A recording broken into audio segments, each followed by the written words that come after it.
Alors ça, c'est mon poste à souder Top Shack qui fait TIG et baguette démonté pour essayer de comprendre pourquoi cet afficheur raconte n'importe quoi. Il affiche 8 ampères alors qu'on est à 40 ampères, etc.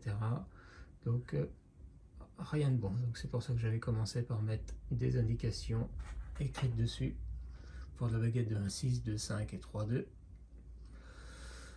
Et puis je me suis dit, allez, on va aller voir ce qu'il a dans le vide. Donc voilà ce qu'il a dans le vide.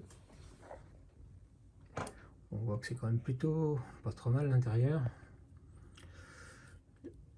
La partie puissance ici, qui est reliée ici à la masse et ici à la fois à la sortie TIG et plus loin dans le fond à la sortie baguette. Ici on a le tuyau qui conduit l'argon avec une petite électrovanne.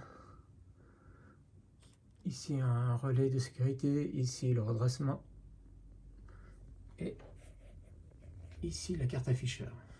Alors la carte afficheur elle est un peu compliquée, plus que j'espérais, car il y a au milieu un petit circuit qui est un microcontrôleur qui est chargé de faire voltmètre.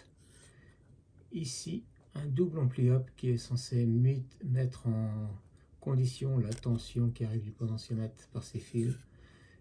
Et puis un réglage, j'espérais que ce soit que ce réglage là sur lequel on pouvait jouer, et non.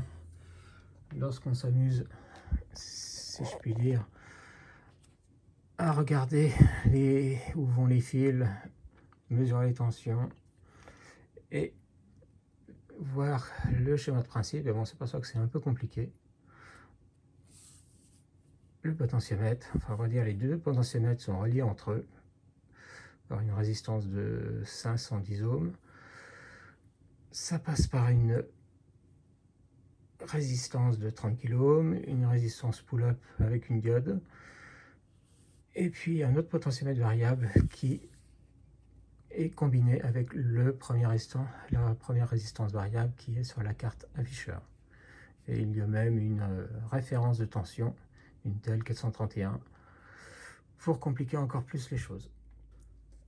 Tout ça pour conclure que le potentiomètre qui est sur la carte d'affichage va gérer l'offset, c'est-à-dire le décalage par rapport à 0.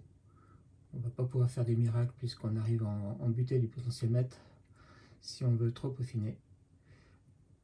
Et pour régler la partie gain, ça va être celui-ci, celui qui est juste au-dessous du connecteur. Et en modifiant les deux, en cédant des indications que j'ai pu faire précédemment, j'obtiens ceci. À la position diamètre 1,6, j'obtiens une intensité de pratiquement 40 ampères.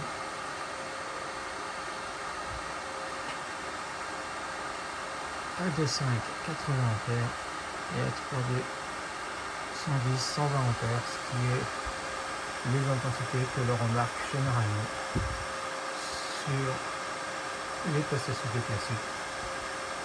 Et puis bien sûr, par contre, ça affiche toujours 200 ampères, ce qui est archi faux, c'est plutôt 140 ampères ici, mais voilà, j'ai pas réussi à faire mieux que ça, c'est toujours mieux que ce qu'il y avait à l'origine. J'espère que ça vous aidera également.